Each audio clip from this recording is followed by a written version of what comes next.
Students कैसे हैं? हैं जी? क्या मैं आप सभी लोगों को लाइव दिखाई दे रहा हूं? और आज फ्राइडे है और आज हमारी इस वीक की लास्ट क्लास है। कल बच्चों बताओ मैंने आपको क्या पढ़ाया था? हाँ जी बताइए, कल मैंने आपको क्या पढ़ाया था? गुड इवनिंग, क्या पढ़ाया था कल? अरे भाई साहब बताइए, कल मैंने आपको क्या पढ़ाया था? कल मैंने आपको पढ़ाया था सक्सेसिव परसेंटेज चेंज, क्रमागत प्रतिशत परिवर्तन। 100 मान के कैसे करना है, रेशियो मेथड से कैसे करना है।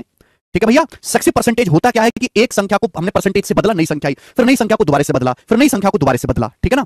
तीसरा कंसेप्ट उसमें रह गया था फॉर्मूला मेथड। तीसरा कंसेप्ट मेरे प्यारे भाई इसमें रह गया था फॉर्मूला मेथड। Formula method. ठीक है बच्चों, आप बोलोगे हाँ जी सर। हमने आपको यह बताया था कि अगर किसी संख्या को पहले x%, अगर किसी संख्या को पहले x%, फिर y% चेंज किया जाए सक्सेसफुली। पहले x% चेंज किया, फिर y% चेंज किया, तो x% और y% का जो नेट इफेक्टिव होता है, ये मैंने कल प्रूफ भी करके बताया था। अगर किसी बच्चे को प्रूफ ना समझ में आया हो तो भाई इग्नोर कर दे, वो केवल फॉर्मूला याद रख ले। ठीक है ना। बेसिक समझने के लिए भी आपको पहले बहुत सारा बेसिक पढ़ना पड़ेगा, बहुत सारा। x plus Y plus X Y बटे 100%। बात क्लियर है? आप बोलोगे हाँ जी सर बिल्कुल सही। ठीक है ना। x प्लस वाई, x% और y% का जो नेट इफेक्टिव होगा वो क्या होगा प्यारे बच्चों? x plus Y plus X Y बटा 100%। समझाया था है जी? क्या हुआ जी? अगर किसी संख्या को पहले x%, फिर जो नई संख्या है उसको y% बदला जाए, तो संख्या में जो कुल परिवर्तन प्रतिशत परिवर्तन होगा वो x plus Y plus X Y बटे 100% होगा। एग्जाम्पल के लिए मेरे प्यारे भाई, एग्जाम्पल के लिए बच्चों मैं आपसे ये पूछता हूं कि हमने किसी संख्या को पहले 13%, फिर 19% बढ़ाया। पहले 13% बढ़ाया मेरे दोस्तों, फिर मैंने 19% बढ़ाया, तो संख्या में कुल कितना प्रतिशत परिवर्तन होगा? जल्दी से जवाब दीजिए। हमने एक संख्या को पहले 13% बढ़ाया, फिर 19% बढ़ाया, तो आप मुझे बताओ उस संख्या में कुल कितना प्रतिशत परिवर्तन होगा? जल्दी से। यानी कि 13 और 19 का सक्सेसिव क्या होगा? ये सवाल है, बताइए। करो। अरे बेटे क्वेश्चन तो तभी करवाओगे, कंसेप्ट पूरा पढ़ लोगे। अभी कंसेप्ट कहां पूरा पढ़ लिया? मैंने बोला कि हमने एक संख्या को पहले 13% बढ़ाया, फिर नई प्राप्त संख्या को 19% बढ़ाया, तो बताओ उस संख्या में कुल कितने प्रतिशत की वृद्धि होगी? ध्यान से सुनिएगा मेरे प्यारे बच्चों, सभी स्टूडेंट प्यार से ढंग से सुनिएगा। देखो यहां ऐसा डाटा है 13 और 19, इसके लिए फॉर्मूला ही बेस्ट है। बच्चे कहने लगे सर इसको जानने की जरूरत क्या, हम क्या इसको रेशियो से नहीं कर सकते? अगर कोई बच्चा ये कहने लगे सर इसकी जानने की जरूरत क्या, हम आपने रेशियो सिखा दिया, हम रेशियो से कर लेंगे। अगर आप बेटे 13% बढ़ाओगे, रेशियो से करोगे तो बहुत ज्यादा कैलकुलेटिव है। किसी संख्या को 13% बढ़ाओगे तो संख्या 100 से 113 हो जाएगी, 19% बढ़ाओगे तो संख्या 100 से 119 हो जाएगी, फिर इनकी गुणा करनी है। तो 113 और 119 की गुणा कितना मुश्किल काम है। तो यहां अगर आप इस सवाल को रेशियो से करोगे तो कैलकुलेशन और बढ़ जाएगी। क्यों? क्योंकि यहां पे इनकी फ्रैक्शन बहुत बड़ी बड़ी बनेंगी। यहां 13 और 19% की फ्रैक्शन बहुत बड़ी बड़ी बनेंगी, इसलिए यहां रेशियो मेथड फायदेमंद नहीं है। यहां फॉर्मूला ही जल्दी आंसर निकाल के देगा। 13 और 19 का सक्सेसिव होगा मेरे दोस्तों 13 प्लस 19 प्लस 13 गुणा 19 बटे 100। 13 प्लस 19 प्लस 13 गुणा 19 बटा 100 तुरंत आ जाएगा मेरे प्यारे भाई। 13 प्लस 19 कितना होता है? 13 प्लस 19 होता है 32, और 13 गुणा 19 क्या है? 13 गुणा 19 आ जाएगा 190 और 57, 247। 247 बटे 100 2.47। अब जब मैं इनको जोड़ूंगा तो 32 और 2 34.47%। तो यानी कि संख्या 34.47% बढ़ जाएगी और ये इसका आंसर हो जाएगा। देखो जल्दी निकाल लिया कि नहीं निकाल लिया बेटा हमने? ओके, होने को ये सवाल रेशियो मेथड से भी हो जाएगा, लेकिन वहां कैलकुलेशन ज्यादा होगी। क्यों ज्यादा होगी? कि इनकी फ्रैक्शन बहुत भयानक भयानक बनेगी। आकाश सवाल बताऊंगा ना। एक और क्वेश्चन पूछता हूं। हमने किसी संख्या को पहले 21% बढ़ाया, 21% बढ़ाया, फिर हमने संख्या को 8% घटाया, तो बताओ उस संख्या में कुल कितने प्रतिशत की वृद्धि होगी? बताइए। देखो एक चीज मैं कहना चाहता हूं, अगर हम किसी संख्या को बढ़ाते हैं तो पॉजिटिव और घटाते हैं तो नेगेटिव। अगर मेरे दोस्तों आपका फाइनल आंसर पॉजिटिव आया है तो यानी कि संख्या में वृद्धि हुई है। अगर आपका फाइनल आंसर नेगेटिव आया है तो संख्या में कमी हुई है। हमने किसी संख्या को पहले 21% बढ़ाया, फिर 8% घटाया, तो बताओ उस संख्या में कितने प्रतिशत की वृद्धि होगी? मेरे प्यारे भाई जल्दी से जवाब दीजिएगा, कितने परसेंट का चेंज होगा? तो 21 और -8 का सक्सेसिव क्या आएगा? तो 21 और -8 का सक्सेसिव आएगा 21 - 8 -21 गुणा 8 बटे 100। क्लियर है? आप बोलोगे हाँ जी सर बिल्कुल सही। इतना डिटेल में इतना एग्जांपल देके कोई नहीं पढ़ाएगा बेटा आपको। मैं तो बिल्कुल आपको अंगूठा छाप मान के पढ़ा रहा हूं, अंगूठा छाप मान के। 21 में से 8 गया 13, 21 8 168 बटे 100 1.68। अब 13 में से 1.68 घटाएंगे तो कितना आएगा? 11.32%। यानी कि वो संख्या 11.32% बढ़ जाएगी। फाइनल आंसर पॉजिटिव आया ना, यानी कि संख्या 11.32% बढ़ जाएगी। अगर बढ़ रही है तो प्लस, अगर बढ़ा रहे तो प्लस, घटा रहे तो माइनस। अभी बता रहे उमंग जी। लास्ट एग्जांपल हम आपसे पूछते हैं। हमने किसी संख्या को पहले 10% घटाया, हमने किसी संख्या को पहले 10% घटाया, फिर नई प्राप्त संख्या को 27% घटाया, तो बताओ उस संख्या में कितने प्रतिशत की कमी होगी? हमने किसी संख्या को पहले 10% घटाया, फिर 27% घटाया, तो बताओ उस संख्या में कुल कितने प्रतिशत की कमी होगी? क्योंकि हम घटा रहे हैं, ये माइनस क्या है? परसेंटेज माइनस में थोड़ा होते हैं, माइनस साइन की वजह से लगाया जा रहा है कि हम संख्या को घटा रहे हैं। हमने संख्या को 10% घटाया, फिर 27% घटाया, तो बताओ संख्या में कितने परसेंट की कमी होगी? तो हमें -10 और -27 का सक्सेसिव निकालना है। एक्स की जगह -10 रख दो, वाई की जगह -27 रख दो। -10 -27। आपको ये बात पता होनी चाहिए कि -10 की जब -27 में गुणा होगी तो प्लस हो जाएगा, माइनस की जब माइनस में गुणा होगी तो प्लस हो जाएगा। आप बोलोगे हाँ जी सर बटे 100। किसी बच्चे को कोई समस्या? आप बोलोगे नहीं सर कोई भी समस्या इसमें नहीं है।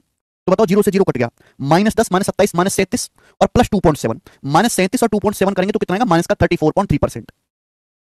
फाइनली आंसर जो आया माइनस आया है, फाइनल आंसर जो आया है माइनस आ रहा है, यानी कि मेरे दोस्तों वो संख्या 34.3% कम हो जाएगी पहले से, संख्या 34.3% पहले से कम हो जाएगी। मुझे लगता है मेरे भाइयों को ये कंसेप्ट एकदम अच्छी तरीके से समझ में आ गया है। आगे चलते हैं दोस्तों अगले कंसेप्ट की तरफ, ध्यान से सुनिएगा।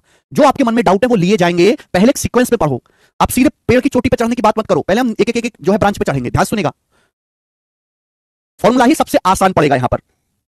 चलिए मेरे प्यारे भाई ध्यान सुनिएगा, अगर हम किसी संख्या को पहले x% बढ़ाएं, फिर प्राप्त नई संख्या को x% घटाएं, तो बताओ उस संख्या में कितने परसेंट की कमी होगी। x% और माइनस x% का net effective percentage change x% और माइनस x% का नेट इफेक्टिव परसेंटेज चेंज क्या होगा मेरे प्यारे भाई। सीधा याद रखिएगा मेरे दोस्तों, हमने एक संख्या को पहले x% बढ़ाया, फिर प्राप्त नई संख्या को x% घटाया, तो बताओ संख्या में कुल कितने प्रतिशत की परिवर्तन आएगा। यानी कि प्लस x और माइनस x का सक्सेसिव क्या होता है। देखो चाहे आप पहले x% बढ़ा लो फिर बाद में x% घटा लो, या पहले x% घटा लो बाद में x% बढ़ा लो, कोई भी फर्क नहीं पड़ेगा मेरे प्यारे भाई। x और माइनस x का सक्सेसिव होगा फॉर्मूले से x minus x plus x into minus x बटे 100। ये आएगा, आप बोलोगे हाँ जी सर ये आएगा, x और माइनस x का सक्सेसिव फॉर्मूला ये है। आप ध्यान से देखेंगे तो x से ये x कट जाएगा, x गुणा x minus x square, x गुणा x आएगा माइनस x स्क्वायर बटा 100%।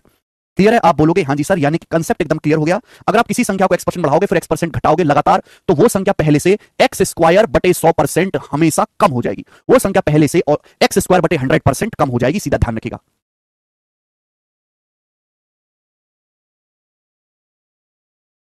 ठीक है ना। नेक्स्ट कंसेप्ट है, ठीक है ना, अगर आप किसी संख्या को पहले x% घटाओगे फिर x% बढ़ाओगे तो वो संख्या पहले से x स्क्वायर अपॉन 100% कम हो जाएगी, नेट चेंज आएगा वो x स्क्वायर बटा 100% डिक्रीज होगा।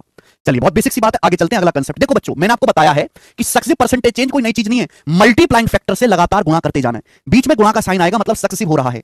देखिए एक बहुत सिंपल सा आपसे एग्जांपल पूछता हूं, हम आपको पढ़ा चुके हैं एक्सपेंडिचर बराबर प्राइस गुणा कंजम्पशन, पढ़ा चुके हैं हम स्टूडेंट, आपको पढ़ा चुके हैं कि खर्चा बराबर कीमत गुणा खपत, खर्चा बराबर कीमत गुणा खपत, खर्चा बराबर कीमत गुणा खपत। हम आपसे कहते हैं कि एक वस्तु का प्राइस 14% बढ़ जाता है, हम आपसे कहते हैं कि एक वस्तु का प्राइस 14% बढ़ जाता है, एक वस्तु का प्राइस 14% बढ़ जाता है, 14%। क्लियर है, और उसकी जो खपत है, एक वस्तु का प्राइस 14% बढ़ जाता है और उसकी खपत मेरे दोस्तों 9% कम हो जाती है, खपत 9% कम हो जाती है। वस्तु का प्राइस 14% बढ़ जाता है, उसकी खपत 9% कम हो जाती है, तो सवाल है वस्तु पर होने वाले खर्चे में, वस्तु पर होने वाले खर्चे में कितने प्रतिशत का परिवर्तन होगा, वस्तु पर होने वाले खर्चे में कितने प्रतिशत का परिवर्तन होगा, ये सवाल है। खर्चा बराबर कीमत गुणा उपभोग, एक वस्तु का प्राइस 14% बढ़ जाता है, एक्सपेंडिचर बराबर प्राइस गुणा कंजम्पशन, उसकी खपत 9% कम हो जाती है, तो वस्तु पर होने वाले खर्चे में कितने प्रतिशत की वृद्धि या कमी होगी। बेटे कीमत 14% बढ़ गई, खपत 9% कम हो गई, बीच में मल्टीप्लाई का साइन आ रहा है, बीच में मोटा मोटा मल्टीप्लाई दिख रहा है, और जहां बीच में बेटे आपको मल्टीप्लाई दिखेगा, जहां बीच में मल्टीप्लाई दिखेगा वहां क्या लगेगा, सक्सेसिव। देखो पहले मैंने आपको ये सिखाया था, ऐसा सवाल मैं पहले करवा चुका हूं कि प्राइस में चेंज दिया है, कंजम्पशन में चेंज दिया है, एक्सपेंडिचर में चेंज पूछा है, तो प्राइस के रेशियो की कंजम्पशन के रेशियो की गुणा कर दीजिए, एक्सपेंडिचर का रेशियो आ जाएगा। लेकिन बिना रेशियो के सवाल किया जा सकता है, बीच में मल्टीप्लाई का साइन आ रहा है यानी कि सक्सेसिव। मुझे 14 और -9 का सक्सेसिव निकालना है, तो खर्चा कितना हो जाएगा, 14 - 9 -14 गुणा 9 बटे 100, 14 - 9 -14 गुणा 9 बटे 100। आप बोलोगे हाँ जी सर, तो 14 में से 9 गया जी 5 और 14 9 126 बटे 100 1.26, तो 5 में से 1.26 घटाएंगे तो 3.74, यानी कि वस्तु पर होने वाला जो खर्च है 3.74% बढ़ जाएगा, आंसर है खत्म, 1 सेकंड में। अरे आकाश जी एक्सपेंडिचर बराबर प्राइस गुणा कंजम्पशन कंसेप्ट नहीं है यार, कैसे बालक हो, कंसेप्ट है ये।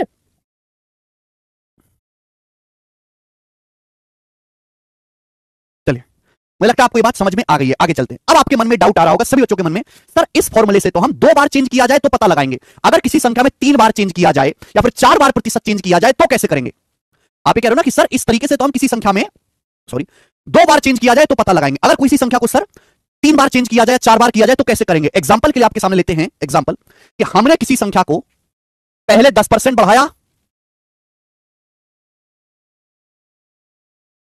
फिर कितना लेते हैं, फिर 18% बढ़ाया, फिर 5% घटाया। हमने एक संख्या को पहले 10% बढ़ाया, फिर 18% बढ़ाया, फिर 5% घटाया, बताओ उस संख्या में कुल कितने प्रतिशत का परिवर्तन होगा।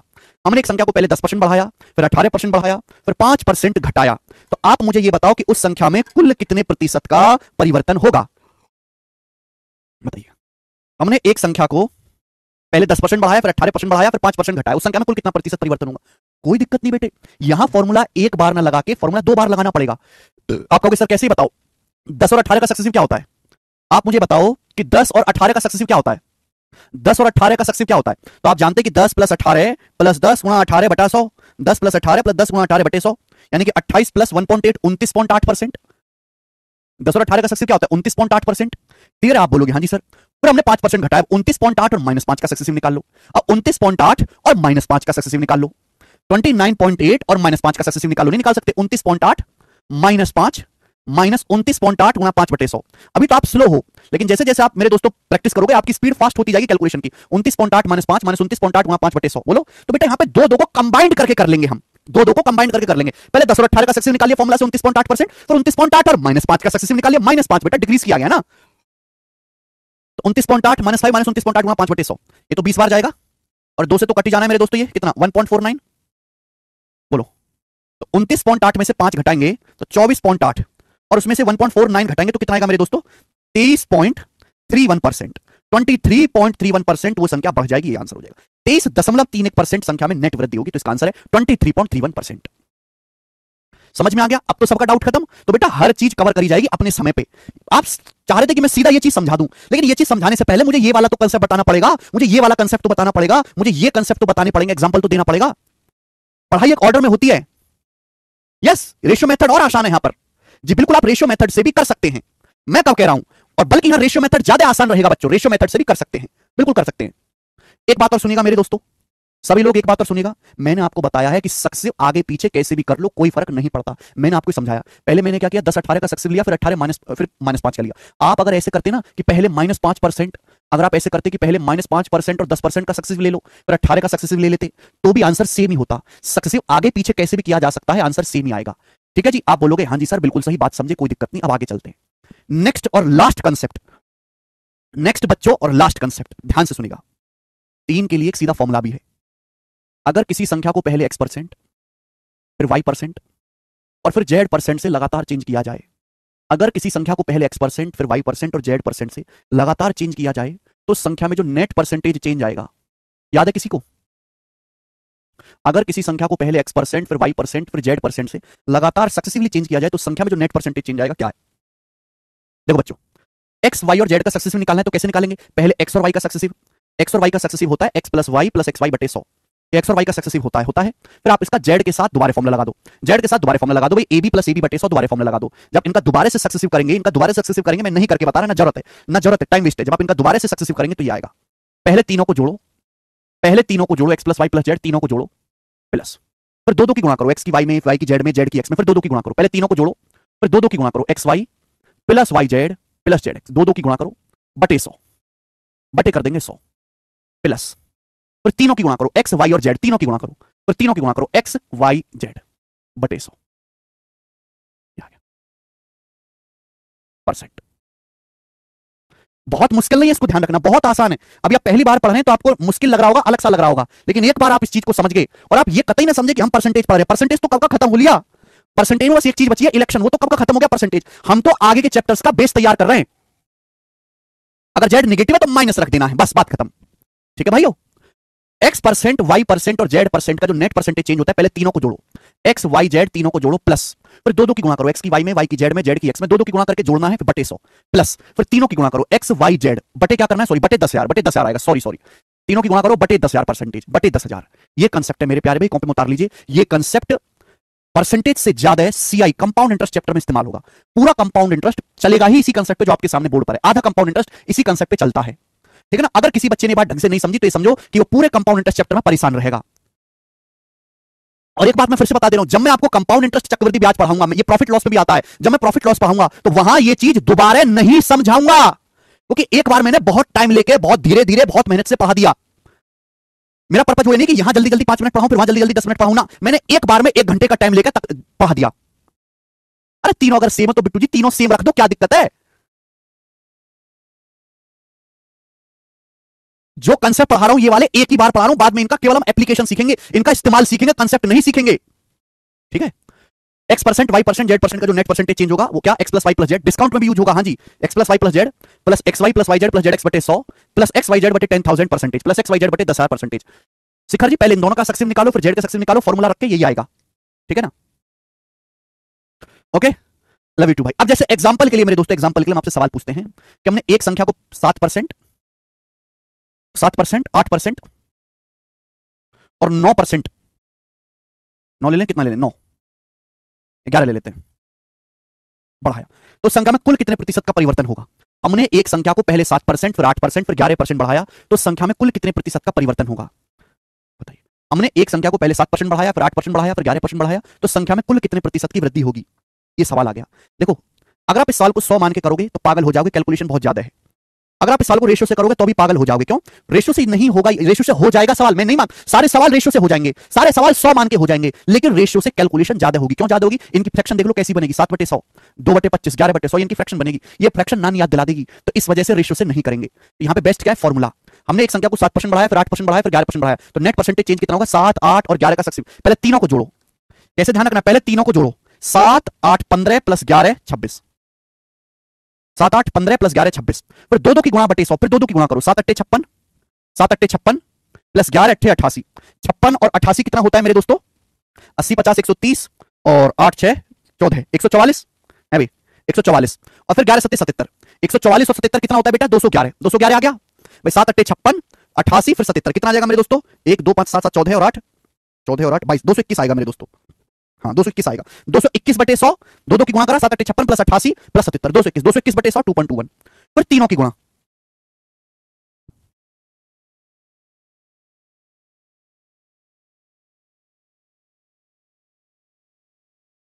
फिर तीनों की गुणा, 7 8 56 गुणा 11, 56 गुणा 11 कितना का, 560 में 56 जोड़ लीजिए, जब 560 में 56 जोड़ेंगे तो 616, 616/10000, 616/10000 करेंगे तो 0.0616, 616/10000 करेंगे तो 0.0616, ठीक है बेटा।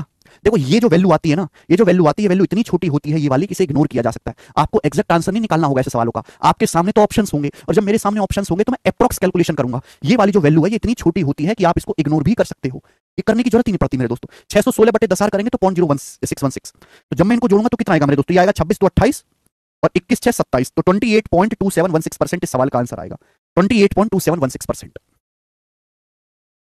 क्लियर है? यानी कि अगर आप किसी संख्या को 7%, 8%, 11% बढ़ाओगे तो संख्या में कुल अप्रॉक्स 28.27% की वृद्धि होगी, ये उत्तर आ जाएगा। मुझे लगता है सभी को बात समझ में आ गई है भाई। अगर कोई संख्या घटाई जा रही है तो उसकी जगह माइनस लिख देना है, 2.2 भैया। इन तीनों की 2 की गुणा करा, 2 की गुणा करके जोड़ा, फिर 100 से भाग दिए, देखो 2 की गुणा करो, गुणा करके जोड़ो, 7 8 56, 56 में 88 जोड़ूंगा, 144, 144 में 11 7 77 जोड़ूंगा, 221, 221/100 2.21, पहले तीनों को जोड़ो, फिर 2 की गुणा करके बटे 100, फिर तीनों की गुणा बटे 10,000। मुझे लगता है कि आपको ये कंसेप्ट अच्छी तरीके से समझ में आ गया है। अब हम सवाल करेंगे इस पे, ये मैंने आपको सारे कंसेप्ट बहुत डिटेल में, है ना, बहुत प्यार से धीरे धीरे समझा, ये क्वेश्चन आएगा। सवाल नंबर 74 करिए, प्रीवियस सर के सवाल बनाओ।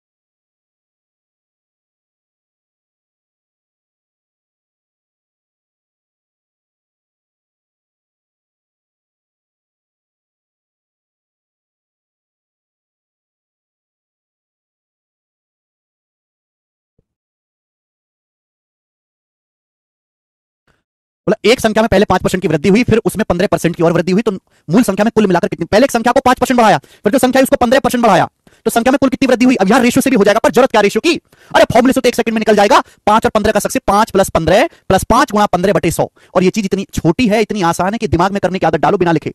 5 + 15 20, 75/100 0.75, तो संख्या में जो वृद्धि होगी 20.75% की होगी। आंसर बी ऑप्शन, 1 सेकंड में। ये देखो अगला सवाल में लिखा नहीं होगा, एग्जाम आपका फूफा रिश्तेदार नहीं लग रहा कि एग्जाम आपको लिख के देगा कि बेटे इस सवाल में सक्सेसिव का फॉर्मूला लगा ले। आपको खुद पहचानना पड़ेगा कि ये सवाल सक्सेसिव का है। इस सवाल को मैं रेशियो से करूं या फॉर्मूले से करूं, मुझे किससे जल्दी उत्तर निकलेगा, हो तो हर किसी से जाएगा। पहचानना पड़ेगा सवाल के डाटा को देख के। बोला एक एसी की कीमत में पहले 16% की वृद्धि की जाती है, बाद में बिक्री में कमी के कारण 22% की कमी की जाती है। एसी की अंतिम कीमत में शुद्ध प्रतिशत परिवर्तन ज्ञात कीजिए। बहुत बढ़िया सवाल, सुनो। एक एसी का प्राइस पहले 16% बढ़ाया जाता है। एक एसी का जो प्राइस है पहले 16% बढ़ाया जाता है। एसी महंगा हो गया, एसी महंगा हो गया तो होगी बिक्री में कमी। अब बिक्री में कमी हो गई, उसकी वजह से जो बढ़ी हुई कीमत है भाई एसी का प्राइस तो बढ़ गया, जो बढ़ी हुई कीमत है उसको 22% कम किया जाता है। तो बताओ एसी की फाइनल कीमत में शुद्ध प्रतिशत परिवर्तन क्या होगा? तो पहले मैंने एसी का प्राइस 16% बढ़ाया, जब बिकना रहा तो फिर मैंने 22% घटा दिया। तो शुद्ध कितना, नेट कितना परसेंट परिवर्तन आएगा? 16 और -22 का सक्सेस, 16 - 22 -16 गुणा 22। बेटे 16 गुणा 22 कितना होता है? 352।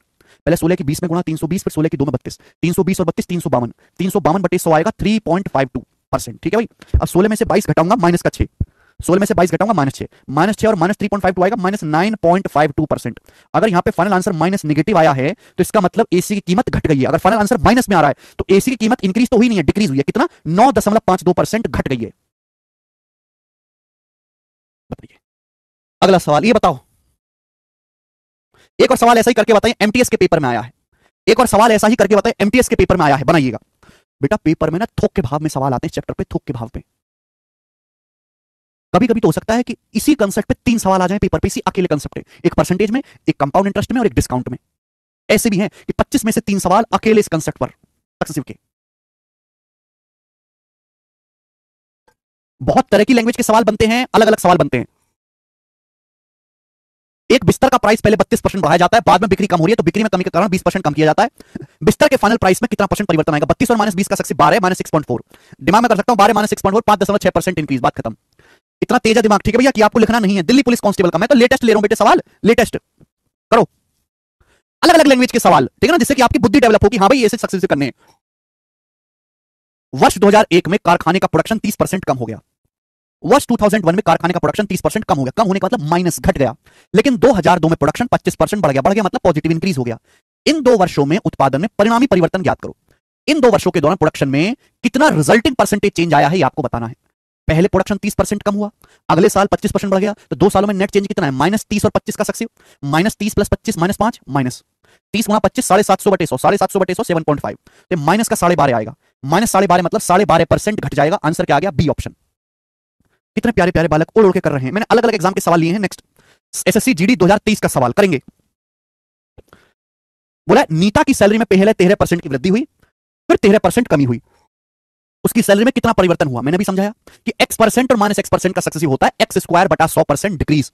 पर नीता की सैलरी पहले 13% बढ़ी, फिर बाद में 13% कम कर दी गई, तो कितना चेंज हुआ? ऐसे सवाल में हमेशा डिक्रीज होगा, इंक्रीज तो कभी होगा नहीं। कितना डिक्रीज होगा? 13 का स्क्वायर बटे 100, यानी कि 169 बटे 100, तो 1.69% डिक्रीज होगा। ये 16.9 है, ये नहीं आएगा। आंसर आएगा डी ऑप्शन, 1.69% डिक्रीज हो जाएगा। आगे सवाल एमटीएस का बताएं, जल्दी से करो। एसएससी एमटीएस 2023 बनाएं।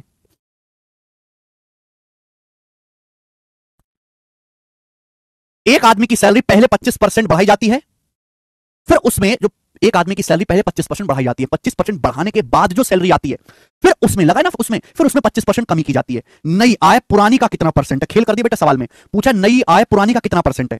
अगर आप सैलरी को पहले 25% बढ़ाओ फिर 25% घटाओ, तो सैलरी में 25 स्क्वायर बटे 100, आदमी की सैलरी में 25 स्क्वायर बटा 100 यानी कि 6.25% की कमी होगी।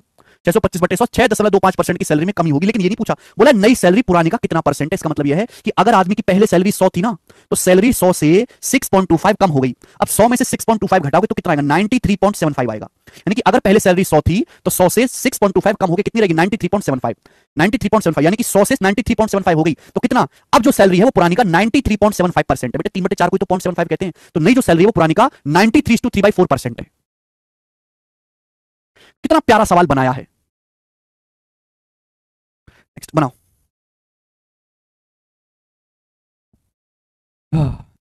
एक संख्या में पहले 28% की कमी की जाती है, फिर 28% की वृद्धि की जाती है। पहले संख्या को 28% घटाया, फिर 28% बढ़ाया।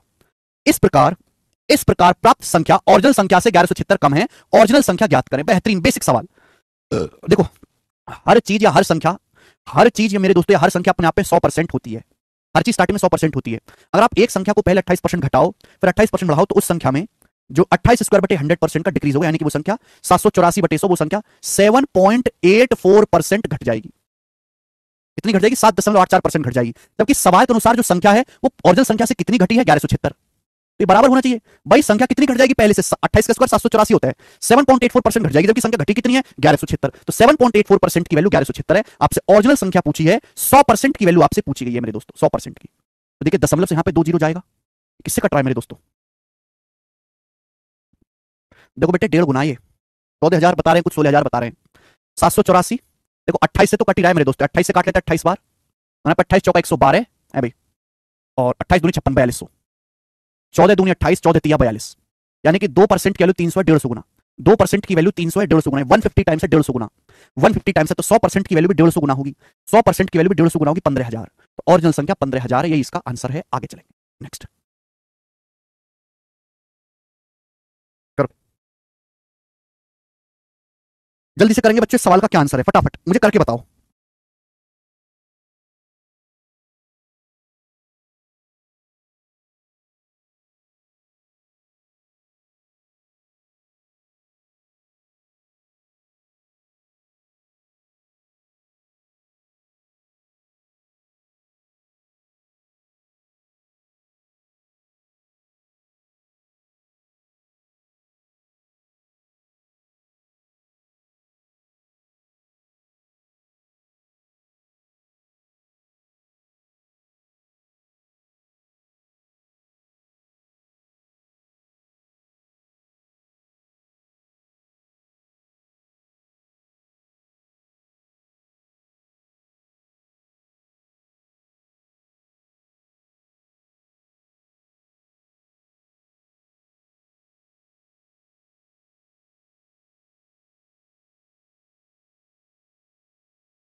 हाँ जी, कर लिया, कोनो प्रॉब्लम ना ही है सवाल में। देखो, एक संख्या में पहले 15% की वृद्धि होती है, फिर 15% की कमी होती है, तो इसका परिणाम 782 होगा।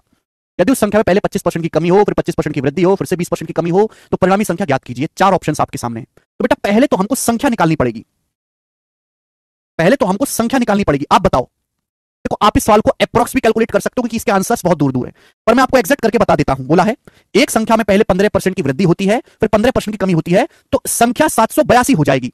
संख्या कितनी हो जाती है? 782। आप बताओ, अगर एक संख्या को 15% तो नेट कितना आएगा? 15 का स्क्वायर 225/100, 15 का स्क्वायर 225/100, 2.25% डिक्रीज हो जाएगा कि नहीं? अगर किसी संख्या को पहले 15% बढ़ाओ फिर 15% घटाओ, तो संख्या 15 का स्क्वायर 225/100, 2.25% डिक्रीज हो जाएगी। 2.25% कितना होता है? 2 प्लस 0.25% होता है 1/4, यानी कि 9/4%। संख्या 9/4% डिक्रीज हो जाएगी। परसेंट का मतलब 1/100, परसेंट का मतलब 1/100, यानी कि ये हो जाएगा 9/400, यानी कि संख्या 9/400 डिक्रीज हो जाएगी। इसका मतलब ये है मेरे प्यारे भाई, इसका मतलब ये है कि अगर संख्या पहले 400 थी, अगर संख्या पहले ओरिजिनल संख्या 400 थी, तो 400 से 9 कम हो जाएगी। 400 से 9 कम हो जाएगी यानी कि कितना? 391 हो जाएगी संख्या, है ना? जबकि संख्या हो कितनी जाती है? 782, दुगना, दुगना, यानी कि पहले भी संख्या जो है 400 का दुगना 800 रही होगी, तो ओरिजिनल संख्या 800। देखो यहां पे टिपिकल थी ना परसेंटेज, इसलिए मैंने फ्रैक्शन में कन्वर्ट कर लिया, फ्रैक्शन से जल्दी निकल गई। तो यानी कि संख्या मेरे दोस्तों 800 थी, ओरिजिनल संख्या जो वो 800 है। अगर 800 को पहले 15% बढ़ाऊं फिर 15% घटाऊं तो मेरे दोस्तों ये आएगा। आप यहां रेशियो भी लगा सकते थे। 7.84 कैसे हुआ? वैल्यू उसकी वैल्यू तो 92.1। बेटा आकाश तो बिल्कुल सड़ी हुई बुद्धि है तुम्हारी। मूल संख्या से 1176 कम है बेटा, यहां पे कम चेंज दे रखा है, नई संख्या नहीं दे रखी, यानी कि ओरिजिनल संख्या आ गई 800। ये बात आप रेशियो से भी निकाल सकते थे, लेकिन सवाल इसके आगे है। बोला ये गया है यदि उस संख्या को पहले 25% कम किया जाए, फिर 25% बढ़ाया जाए, फिर 20% कम किया जाए, तो परिणामी संख्या क्या होगी? बेटा यदि उस संख्या को पहले 25% कम किया जाए, 25% मतलब 1/4, अगर संख्या को 1/4 कम करोगे तो संख्या खुद का कितना रह जाएगी? 3/4। फिर 25% बढ़ाया जाए, 25% मतलब 1/4, अगर संख्या को 1/4 बढ़ाओगे तो संख्या कितनी हो जाएगी? खुद का 5/4 गुना, मल्टीप्लाइंग फैक्टर से गुणा करते जाओ। फिर 20% कम किया जाए, 20% कितना होता है बेटा? 1/5। फिर 20% कम किया जाए 1/5, 1/5 कम करोगे तो संख्या कितनी हो जाएगी? 4/5। मल्टीप्लाइंग फैक्टर से लगातार गुणा करते जाते हैं, है भाई। पहले 25% कम किया, फिर 25% बढ़ाया, फिर 20% कम किया, मल्टीप्लाइंग फैक्टर से लगातार गुणा करी, कट गया 4 से 4, 5 से 5, 800/4, 200, 600। इस सवाल का आंसर आ गया 600। डी ऑप्शन सही है, ये हो गया।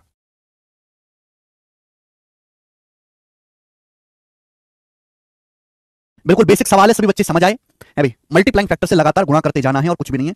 नेक्स्ट और आखिरी क्वेश्चन करेंगे, सीजीएल 2023 प्री का बनाए। अगला सवाल, 2 से मल्टीप्लाई है, 391 का दुगना होता है 782, तो 400 का भी दुगना होगा। परसेंटेज होता है 1/100। प्रैक्टिस से प्रीतम कनौजिया, प्रैक्टिस से जितना प्रैक्टिस करोगे उतना खोपड़ी खुलेगी। 391 का दुगना 782 है, 400 का दुगना 800। 400 कैसे हुई? अरे यार तुम्हारी बुद्धि का सड़ चुकी है, तुम लोग बर्बाद हो क्या? अरे भाई अगर कोई संख्या 9/4% कम होगी, 9/4% की फ्रैक्शन वैल्यू होती है 9/400, 9/400 फ्रैक्शन वैल्यू, हराम करो फ्रैक्शन वैल्यू भाई, यानी कि अगर संख्या पहले 400 थी, 400 बेस, तो 400 से 9 कम हो गई, 9 कम होगी 391, 391 की वैल्यू 782 है, तो 400 की वैल्यू 800 होगी, दुगना। बुद्धि सड़ चुकी है बिल्कुल कमीनों की। अरे चीज पढ़ा तो दी तुमने, बार बार बताते नहीं बातों को। अगला two successive increment of 30% each is by what percent more than two successive decrement of 30% each. ये बहुत बेहतरीन, कई बार ये सवाल आया है, कई बार, ध्यान से सुनिएगा। 30% की दो क्रमागत वृद्धि, 30% की दो क्रमागत वृद्धि 30% की दो क्रमागत कमी से कितना परसेंट अधिक है? 30% की दो क्रमागत वृद्धि प्रत्येक 30% की दो क्रमागत कमी से कितना परसेंट अधिक है? आप बताओ, अगर 30% की दो लगातार वृद्धि की जाए, 30% का सक्सेसिव इंक्रीमेंट किया जाए तो कितना आएगा? बट 30% का two successive decrement of 30% each, 30% का दो बार सक्सेसिव इंक्रीमेंट किया जाए तो कितना आएगा? 69%, 69% आएगा। आप बोलोगे हाँ जी सर, बोला 30% की दो सक्सेसिव इंक्रीमेंट 30% के दो सक्सेसिव डिक्रीमेंट से कितना परसेंट ज्यादा है? 30 का सक्सेसिव डिक्रीमेंट कितना होगा? -30 का सक्सेसिव क्या आएगा? -30 और -30 का सक्सेसिव आएगा बेटे, या आ जाएगा -60 + 9 -51%, -51% आएगा। 30% की दो क्रमिक वृद्धि 69% के बराबर होती है। 30% की दो सक्सेसिव कमी 51% कमी के बराबर होती है। अगर किसी संख्या को पहले 30% फिर दोबारा 30% घटाया जाए तो संख्या 51% घट जाएगी। सवाल यह है कि 30% के जो दो सक्सेसिव इंक्रीजमेंट हैं वो 30% के दो सक्सेसिव डिक्रीजमेंट से कितना परसेंट ज्यादा है? यानी कि 69% 51% से कितना ज्यादा है, ये पूछा गया है। 69% 51% से कितना परसेंट ज्यादा है? तो बताओ 51 से 69 कितना ज्यादा है? 18। 51 से 69 कितना ज्यादा है? 18। परसेंटेज में निकालना इनटू 100% ही आएगा मेरे प्यारे भाई। ठीक है बच्चों, 3 से जाएगा 6 बार, 3 से जाएगा 17 बार, 600 को 17 से भाग देंगे तो 17 × 51 बचेगा 9, 17 × 5 = 85, अप्रोक्स 35 पॉइंट समथिंग आएगा। एक ही ऑप्शन है डी, अप्रोक्स 35 पॉइंट समथिंग आएगा।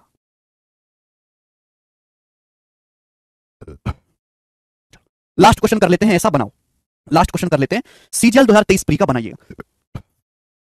बोला एक संख्या में एक वस्तु के मूल्य में पहले R% की वृद्धि की जाती है, फिर नए मूल्य में R% की कमी की जाती है। अब नवीनतम प्राइस 1 रुपए, वस्तु का जो नया मूल्य है वो 1 रुपए है। तो पूछा उस वस्तु का प्रारंभिक मूल्य कितना था, ये आपसे पूछा गया। बताओ, एक वस्तु का प्राइस पहले R% बढ़ाया जाता है, फिर बाद में R% कम किया जाता है। बोला अगर अब प्राइस 1 रुपए है तो वस्तु का इनिशियल प्राइस क्या था? बेहतरीन क्वेश्चन, सुनो मेरे प्यारे भाई। तरीके बहुत सारे हैं करने के, मैं आपको पढ़ा चुका हूं। अगर आप एक वस्तु का प्राइस R% बढ़ाओगे फिर R% घटाओगे तो उस वस्तु का प्राइस R² 100% कम हो जाएगा। उस वस्तु का प्राइस R² 100% कम हो जाएगा। अगर एक वस्तु का प्राइस आप R% बढ़ाओगे फिर R% घटाओगे तो उस वस्तु का प्राइस R² 100% डिक्रीज हो जाएगा मेरे दोस्तों, कम हो जाएगा। आपसे वस्तु का इनिशियल प्राइस पूछा है, माना वस्तु का जो इनिशियल प्राइस है P रुपए है, माना वस्तु का जो इनिशियल प्राइस है P रुपए है। एक बात बताओ, मैं आपको पढ़ाता हूं, अगर आप किसी भी संख्या को Y% बढ़ाओ, हर संख्या अपने आप में 1 होती है, या तो 1 लिखो या 100% लिखो। Y% बढ़ाओगे तो संख्या इतनी हो जाएगी मेरे दोस्तों, ठीक है ना। अगर Y% घटाओगे तो संख्या कितनी हो जाएगी? संख्या स्टार्टिंग में 1 होती है, Y% घटाओगे तो कितनी हो जाएगी? बोलो। मैंने मान लिया कि वस्तु का जो प्राइस है P है मेरे दोस्तों, अगर आप R² 100% घटाओगे तो संख्या कितनी हो जाएगी? वस्तु का प्राइस कितना हो जाएगा? P × 1 - R² 100%, ये हो जाएगा। हर चीज अपने आप में 1 होती है, हर चीज अपने आप में 1 होती है या फिर 100% होती है। मैंने 100% को R² 100% घटाया, यहां से परसेंटेज कॉमन ले लो, या फिर आप इसको ऐसे रहने दो कि 100% 1 होता है, हर चीज 1 होती है, हमने R² 100% घटाया तो ये हो जाएगी वस्तु कीमत। अब बोला वस्तु कीमत कितनी होगी? 1 रुपए, 1 रुपए के बराबर है। तो ओरिजिनल प्राइस पूछा था, ओरिजिनल प्राइस P की वैल्यू पूछी। एक बात बताओ, कि R² 100% क्या आएगा? परसेंट का मतलब होता है 1/100। ये R² 100% कितना आएगा? परसेंटेज का मतलब होता है 1/100। परसेंटेज का मतलब 1/100 होता है, जब मैं 100 से भाग दूंगा तो 10,000 हो जाएगा। परसेंट का मतलब 1/100 होता है, 100 की 100 में गुणा करके 10,000 हो जाएगा। तो P का मान क्या आएगा? 10,000 की 1 में गुणा 10,000 बटे 10,000 एकम 10,000 माइनस R², नीचे आएगा बटे 10,000 माइनस R²। ये वस्तु का ओरिजिनल प्राइस था मेरे दोस्तों, जो कि ए ऑप्शन करेक्ट है। अच्छा सवाल था ये बहुत अच्छा सवाल था, प्यारा क्वेश्चन, सभी बच्चे समझ पाए। आंसर इसका सी ऑप्शन नहीं, ए ऑप्शन होगा। ठीक है, इसी के साथ आज की क्लास समाप्त होती है। आगे के सवाल समझेंगे मंडे को। आज इतना ही।